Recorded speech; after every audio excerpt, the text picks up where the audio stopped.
అందరికీ నమస్కారం. Welcome to విశుద్ధ టాక్స్ మీడియా. ఆపరేషన్ సింధూర్ లో భాగంగా పాకిస్తాన్ మీద కొట్టినటువంటి ఒక దెబ్బకి అమెరికా కూడా షేకినట్టుంది. ట్రంప్ కూడా ఎక్కడో ఒక తల మీద చిన్న ఒక మిసైల్ తగిలినట్టుంది. అందుకని చెప్పేసి ఎక్కడ పడితే అక్కడ ఏ మీటింగ్ లో పడితే ఆ మీటింగ్ లో సో తనకి నచ్చిన విధంగా తను క్రెడిట్స్ తీసుకోవాలని చెప్పేసి సో ఇండియా పాకిస్తాన్ మధ్యలో వార్ నేనే ఆపాను. సో ఓవర్ నైట్ లో కూర్చొని డిస్కషన్ చేసి ఇండియా పాకిస్తాన్ మధ్య సీజ్ ఫైర్ కి నేనే అగ్రీ చెప్పి చెప్పడం జరిగింది. సో వెంటనే మన భారత ప్రభుత్వం కూడా స్పందించి అలాంటి ముచ్చడం ఏం లేదు. యాక్చువల్గా ఏంటంటే పాకిస్తాన్ కాళ్ళ బేరానికి డైరెక్ట్ రాలేక అమెరికా దగ్గరికి వెళ్ళి అమెరికన్ రిక్వెస్ట్ చేసుకుంటే అమెరికన్ గవర్నమెంట్ మన యొక్క మోదీ గారిని కావచ్చు, జయశంకర్ గారికి కావచ్చు కాల్ చేసి ఏంటంటే సీజ్ ఫైర్ కి పాకిస్తాన్ రెడీగా ఉంది, మీరు కూడా రెడీగా ఉండండి అని చెప్పడం వల్ల మాత్రమే కొంచెం వెనుకంజ చేసింది. కానీ పాకిస్తాన్ మోకరిల్లి అడిగితే వెనుకంజ చేసింది తప్ప భారత్ డైరెక్ట్ వెనుకంజ వేయలేదు. ఈ విషయం చాలా డిక్లేర్ తెలుస్తా ఉంది. యుఎస్ ప్రెసిడెంట్ ట్రంప్ సో మనం బ్యాక్ టు బ్యాక్ ఎన్ని వీడియో చూసినా కావచ్చు, కొన్ని ఇయర్స్ నుండి తన యొక్క మెంటాలిటీ లైక్ తను చేసినటువంటి ఒక స్ట్రాటజీ ప్లానింగ్స్ ఏది చూసినప్పుడు ఏంటంటే సో అమెరికాకి బెనిఫిట్ గా ఉండేటువంటి పని మాత్రమే ట్రంప్ చేస్తూ ఉంటాడు. సో మిగతా దేశాల గురించి సంబంధమే లేదు. సో రీసెంట్ గా ఏంటంటే కొన్ని మీటింగ్స్ లలో ట్రంప్ ఇండియాకి అగెనిస్ట్ గా మాట్లాడడం జరుగుతూ ఉంది. సో దాంట్లో మనం చూసినట్లయితే మనకి యాపిల్ కంపెనీ ఏదో మనకి ఐఫోన్ యాపిల్ కంపెనీ ఉందో దాని యొక్క మ్యానుఫ్యాక్చర్ మనకి ప్రజెంట్ తమిళనాడులో ఫోక్స్కాన్ కంపెనీతో మనకి టైఅప్ అయిపోయి టాటా ఎలక్ట్రానిక్స్ కావచ్చు, ఫోక్స్కాన్ కంపెనీ రెండు కూడా ఏంటంటే మనకి టైప్ అయిపోయి ఇండియాలో తమిళనాడులో ఏంటంటే ఒక మ్యానుఫ్యాక్చరింగ్ కంపెనీ స్టార్ట్ చేయడం జరిగింది. సో నెక్స్ట్ ఫ్యూచర్ లో కూడా ఇండియాలో ఇన్వెస్ట్మెంట్ చేయాలని చెప్పేసి ఆలోచిస్తూ ఉంది ఒక యాపిల్ కంపెనీ. రీసెంట్ గా జరిగినటువంటి కొన్ని మీటింగ్స్ లలో ట్రంప్ ఏంటంటే టిమ్ కుక్ గారికి ఒక స్వీట్ వార్నింగ్ ఇవ్వడం జరిగింది. ఒక లైవ్ మీటింగ్ లో ఏంటంటే మీరు ఇండియాలో ఇన్వెస్ట్మెంట్ చేయకండి, మీకు ఏదైనా ఇన్వెస్ట్మెంట్ పర్పస్ లో మీకు ఏమైనా కావాలని చెప్పేసి అంటే యూఎస్ లో చేయండి, యూఎస్ లో మీకు కావాల్సిన అన్ని యొక్క అవకాశాలు మేము ఇస్తామని చెప్పేసి చెప్తా ఉన్నాడు. సో ఇది ఏంటో వాడి మెంటాలిటీ ఏంటో అసలు ఎవరికి అర్థం కావట్లేదు. ఎందుకంటే ట్రేడ్ ని మధ్యలో పెట్టుకొని పాకిస్తాన్ కి ఇండియాకి మధ్యలో వార్ను మేమే ఆపడని చెప్పడానికి వాడే చెప్పాడు. సో వాడు అని చెప్పి ఇక్కడ సంబోధిస్తున్నందుకు సారీ. ఎందుకని చెప్పేసి అంటే ఇప్పుడైనా ఎప్పుడైనా కూడా నా దేశం గురించి, నా దేశం నాశనం కావాలి, నా దేశానికి వ్యతిరేకంగా నా దేశం బాగుపడితే తట్టుకోలేను అని ఎవరికైనా కూడా నేను గౌరవంగా గారు గీరు అని చెప్పి సంబంధించిన అవసరం నాకు లేదు. సో నేను వాడు అని చెప్పి అనుకుంటా ఉంటా. ఒకవేళ ట్రంప్ ఫ్యాన్స్ ఉంటే మాత్రం ఐఎమ్ సారీ.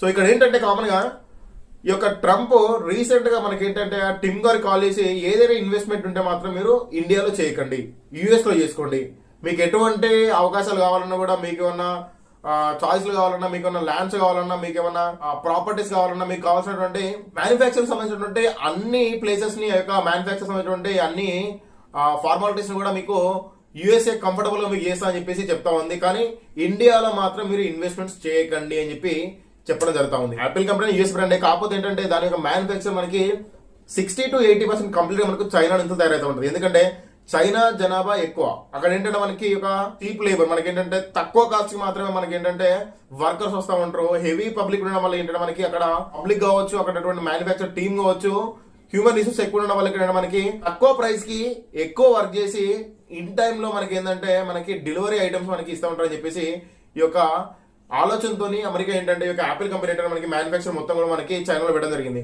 కానీ బ్యాక్ టు బ్యాక్ కొన్ని ఇయర్స్ నుంచి ఏంటంటే మనకి చైనాకి అమెరికా మధ్యలో కూడా చాలా క్లాసెస్ రావడం జరిగింది. సో దాంతో ఏంటంటే మనకి ఏదైతే అమెరికా కంపెనీస్ చైనాలో ఇన్వెస్ట్మెంట్ చేసాయో అన్ని కూడా చైనా +1 అనేటువంటి ఒక ఫార్ములాని ఫాలో అవడం జరుగుతూ ఉంది.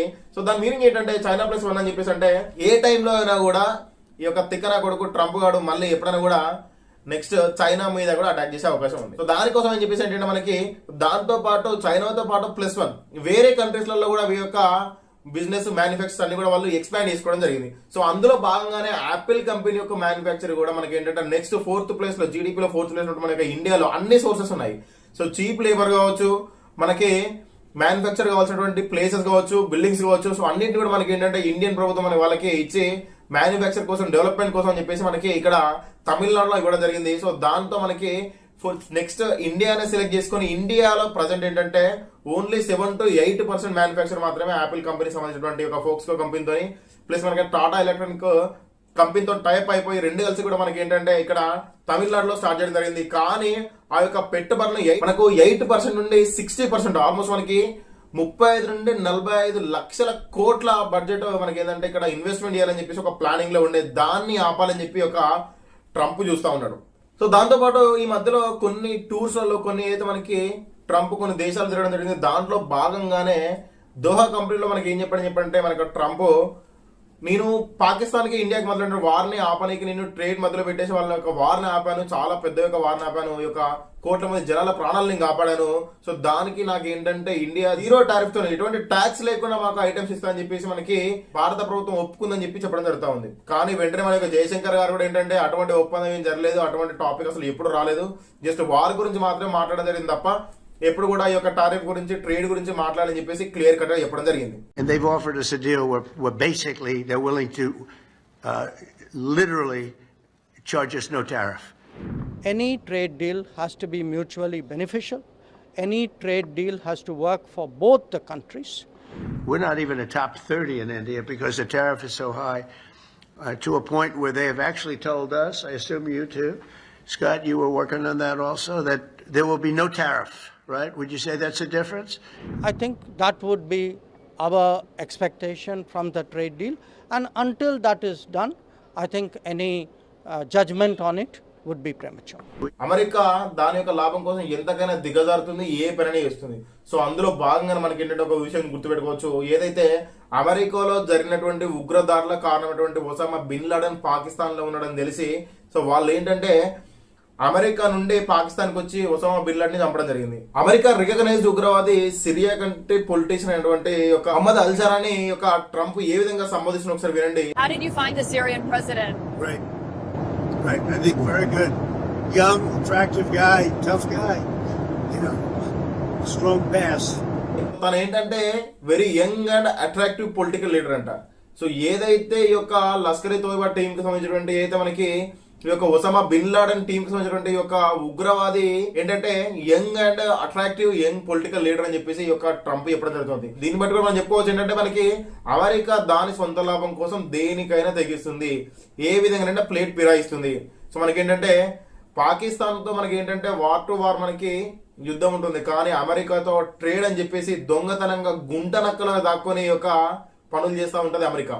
ఇదంతా అమెరికా ఎందుకు చేస్తుందని చెప్పి మనం చూసినట్లయితే మెయిన్ గా మనకి ఏంటంటే ఈ యొక్క జియో పాలిటిక్స్ లో భాగంగా ఏంటంటే నెక్స్ట్ 4th ప్లేస్ లో జీడిపిలో మనకి 4th ప్లేస్ డెవలప్మెంట్ పరంగా మనకి 4th ప్లేస్ లో ఉన్నటువంటి ఒక ఇండియాని సో వీరంత వరకు ఏ విధంగా దాన్ని మళ్ళీ 6th ప్లేస్ కో 7th ప్లేస్ కో 10th ప్లేస్ కో వెనుక పడేయాలనేటువంటి ఒక కారణంతో ఒక రీజన్ తో మాత్రమే ఒక అమెరికా ఇదంతా చేస్తుందని చెప్పి కూడా మనం చెప్పుకోవచ్చు.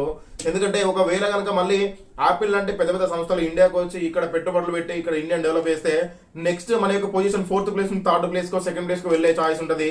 దాని తర్వాత అమెరికా ధీటుగా పోటీచ్చి అవసరం అమెరికాకి ఈక్వల్ అయినటువంటి ఛాయిసెస్ కూడా చాలా ఉన్నాయి. ఎందుకంటే మన భారతదేశంలో ఇప్పటి వరకు చాలా సోర్సెస్ మనకి ఏంటంటే మిగిలి ఉన్నాయి, మనకి డెవలప్మెంట్ కావచ్చు, దాంతోపాటు మనకి ఏదైనా మ్యానుఫ్యాక్చర్ కంపెనీ సంబంధించిన ప్లేసెస్ కావచ్చు, చీప్ లేబర్ కావచ్చు. సో ఇవన్నీ కూడా ఏంటంటే మనకి నెక్స్ట్ ఫ్యూచర్ లో ఇండియా ఫాస్ట్ గ్రోయింగ్ కంపెనీగా ఎదగడానికి చాలా అవకాశాలు ఉన్నాయి. సో దాన్ని మైండ్ లో పెట్టుకుని మాత్రమే ఈ యొక్క అమెరికా ఇండియాని డెవలప్ కావద్దు అని చెప్పి ఒక దురుద్దేశంతో మాత్రమే మనకి ఏంటంటే ఇటువంటి పెద్ద పెద్ద కంపెనీలు కావచ్చు ఇండియాకి రాకుండా ట్రంప్ లాంటి వాళ్ళు దొంగచాటుగా ఏంటంటే సో ముందు మీకే సపోర్ట్ ఇస్తామని చెప్పి అనుకుంటూ వెనకాల గోతులు తవ్వేటువంటి ప్రయత్నం చేస్తా ఉన్నారు. సో ఇది గుర్తుంచుకోవాలి. మనకి ఏంటంటే మన యొక్క మిత్ర దేశమైనటువంటి రష్యా మనకి డెవలప్మెంట్ లో కావచ్చు, ఆయుధ సంపదలో కావచ్చు, మనకి ఇచ్చినటువంటి ఏదో మనకి మన వజ్రం మన ఏదో మనకి సుదర్శన్ చక్ర S-400 కావచ్చు. సో దాంతోపాటు నెక్స్ట్ ఫ్యూచర్ లో కూడా ఏమైనా ఇండియాకి అవసరం ఉన్నా కూడా రష్యా సహాయం చేయడానికి రెడీగా ఉంది. సో ఇటువంటి దేశాన్ని మనం మిత్ర దేశంగా ఉంచుకోవాలి. ఈ భారత్ ఏంటంటే ఎవరు శత్రువు ఎవరు మిత్రుడు అని చెప్పేసి తెలుసుకోలేనంత సిచ్యువేషన్ మాత్రం లేదు. కంపల్సరీ అమెరికా కూడా తగిన విధంగా త్వరలోనే భారతదేశం బుద్ధి చెప్తుందని చెప్పి మనం చెప్పుకోవచ్చు.